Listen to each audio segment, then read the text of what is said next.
Now you got the head,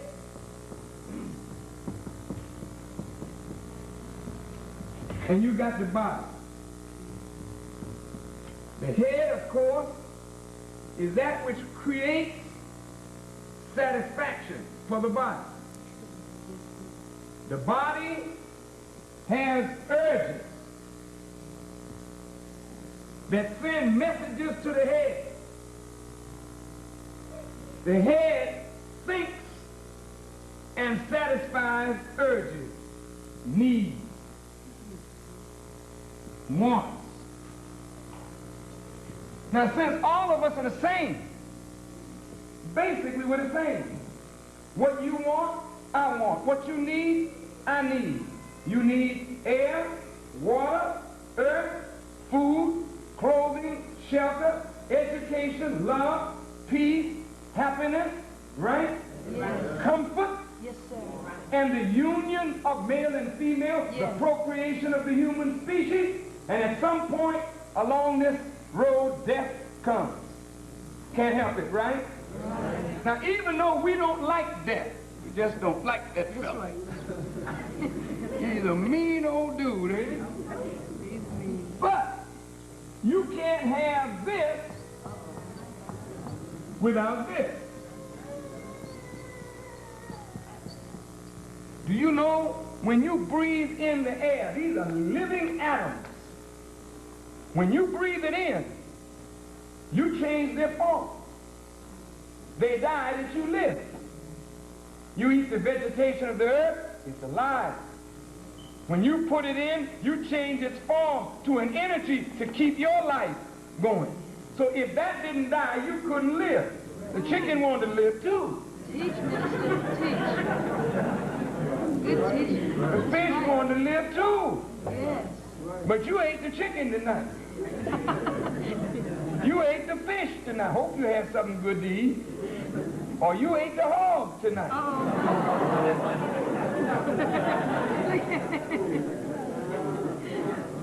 And that died in order for you to live, some of you more miserably, but you still alive. The point is, death feeds life and life feeds death. These are opposites. And these opposites are working actually together for the benefit of service to the will of God. Now, if we, as I said in my lecture in Phoenix, Arizona, which became the base of this new course of study, I said that there is but one life. There's not a life for white people and a life for black people and a life for Chinese people and a life for Hispanic people. God only gives one life. Listen good now. That life has its root in water. Now, if your life have a root in water, my life has a root in water. The plants have a root in water. The insects have a root in water. Is that right? All living things have a root in water. Okay.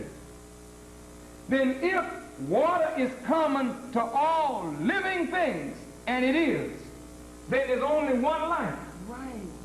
And God gives that to everyone.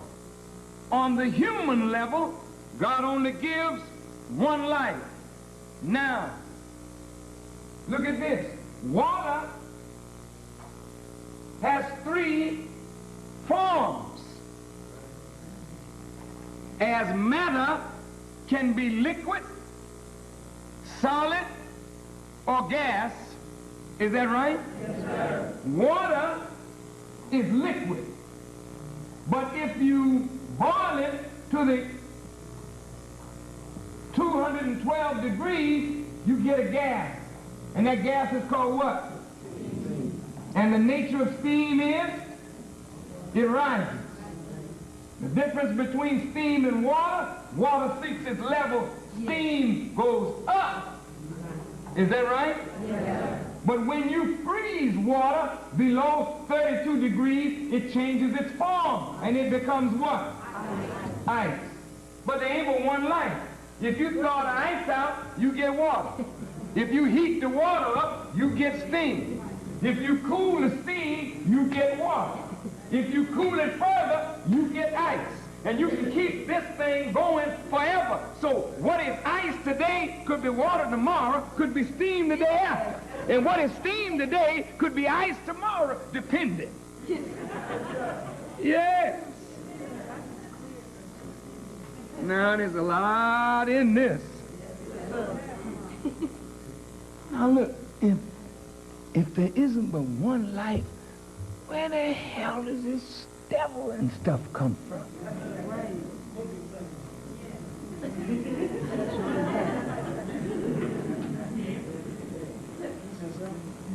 Now, see this head here? God gives you this so that you can develop it. You develop the faculties that he gives you, then every force or urge or need of the body is regulated, is controlled by the intelligence of the head. You know the bum down here in one of these missions? He got the same kind of head that you got. Well, what's the difference between his head and your head? Only difference is the intelligence and the use of it to satisfy needs. This man that got a good head on his body, that head serves the body by controlling and mastering the life forces. Now, Sunday with Jim Baker, what we were talking about was the force called sex. That's a powerful force, isn't it? Have you ever been hungry? You ever been hungry? When you get hungry, what do? You try to eat. If there ain't no food, you go somewhere and get some. And if there ain't no food, you steal it. You get hungry enough, you'll hurt somebody. Tell the truth. Just let some beans be cooking. And somebody tell you you can't eat and you hungry and they ain't look like you gonna die, you break the door down. Get you a gun and you don't want nothing but the pot of beans. People, when they get hungry, they eat rats rather than die. Now listen, don't talk to me now if you don't want to reason with me. This is not foolishness. This urge to feed the appetite of hunger is so strong that when people have been in airplane crashes and they have been without food and their friend died in the crash, they have cut up their friend and eaten their friend to satisfy what? Hunger. Hunger. That's how bad that force is.